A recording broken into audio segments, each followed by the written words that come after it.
हे ऋषिवर, अब आप प्राणायाम एवं शक्ति साधना भी सुनिए। कुंभक की प्राण शक्ति का ध्यान करना अति आवश्यक है।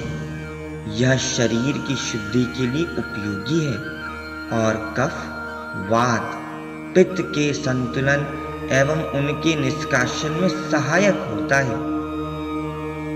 शरीर की शुद्धि के लिए 6 क्रियाएं भी जानना आवश्यक है ऋषिवर।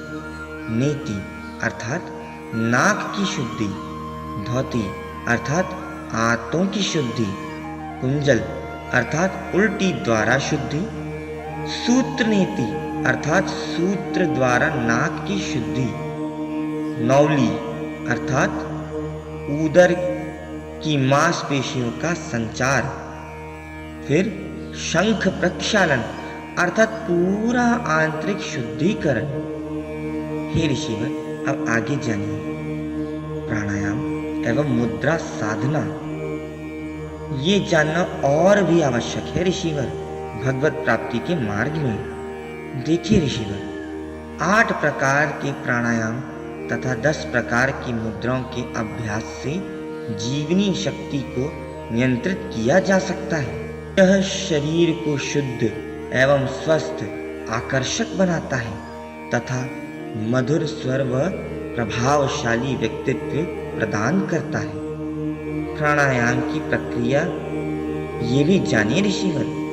सुखासन में स्थिर होकर शरीर को साधें, दक्षिण नासापुट के कुंभक धारण करें और प्राण को हृदय में रोकें। इस दौरान कंठ की काकली क्रिया एवं उड्डयन बंद का अभ्यास करें, जिससे अपान वायु, मूलाधार, मणिपुर एवं विशुद्धि चक्र एक साथ सक्रिय हों।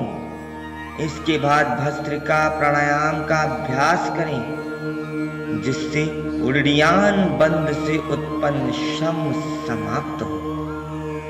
भस्त्रिका प्राणायाम के लाभ सुनिए ऋषिवर, ये अति महत्वपूर्ण और आवश्यक है।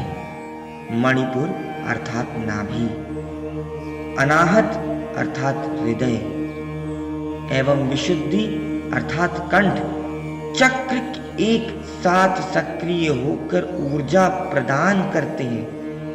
पिंगला नाड़ी से पूरक क्रिया द्वारा हृदय को प्राण से भरें, फिर ईड़ा नाड़ी से धीरे धीरे रेचक करें।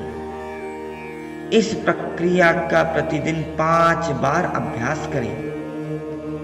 इसका प्रभाव और लाभ भी जानिए। इससे शक्ति प्रवाह अवरुद्ध नहीं होती और आलस्य समाप्त हो जाता है। भस्त्रिका अभ्यास से शरीर के दोष समाप्त होते हैं, जिससे रोग संबंधी अनियमितताएं दूर होती हैं।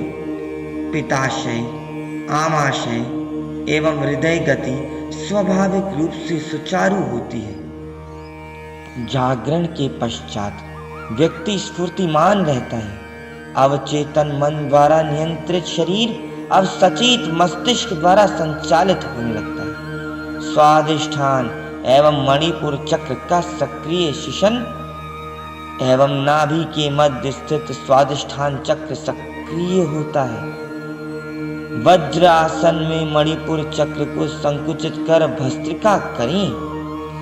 इसके लिए सिद्धासन का उपयोग किया जाता है। जब मणिपुर चक्र को स्पंदित कर कायाग्नि को जागृत किया जाता है तो आर्धयाम अभ्यास प्रभावी होता है। सुषुम्ना नाड़ी का सक्रिय एवं योग सिद्धियां मध्य नाड़ी सक्रिय होती है, जिससे प्राण ऊर्ध्वगामी होने लगता है। ऊर्ध्वगामी शक्ति सक्रिय होकर सुषुम्ना नाड़ी में प्रवेश करती है, अग्रसर होती है। योग शास्त्र में वर्णित सिद्धियां प्राप्त होने लगती हैं। केवल 40 दिनों के अभ्यास से साधक विभिन्न चक्रों को पार करते हुए आज्ञा चक्र को नियंत्रित कर लेता है और प्रकृति के रहस्यों को जान पाता है, उसका ज्ञान प्राप्त कर लेता है।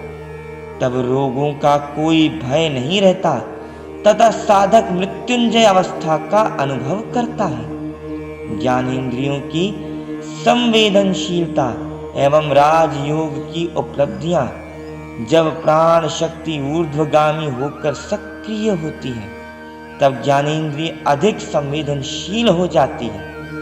साधक यदि रचना पर ध्यान केंद्रित करता है तो उसे दिव्य स्वाद का अनुभव होता है। इसी प्रकार घ्राण, श्रवण आदि के माध्यम से पांचों ज्ञानेंद्रियों के द्वारा दिव्य तत्वों को अनुभव किया जाता है।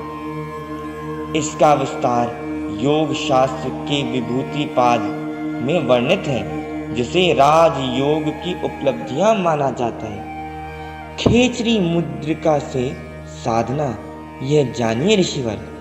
जिह्वा मूल में स्थित शीरा को खींचकर रोम मात्र बढ़ाने का अभ्यास करें।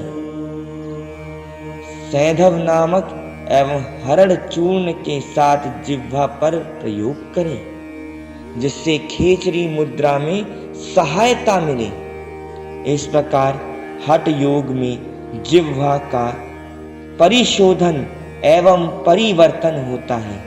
खेचरी मुद्रा द्वारा प्राण शक्ति को आज्ञा चक्र में केंद्रित किया जाता है। 6 माह के अभ्यास से जिह्वा स्वाभाविक रूप से शीराबद्ध होकर कार्य करने लगती है। इस प्रकार प्राणायाम एवं मुद्रा साधन द्वारा शरीर, मन एवं आत्मा का पूर्ण शुद्धिकरण एवं ऊर्जा संतुलन प्राप्त किया जाता है।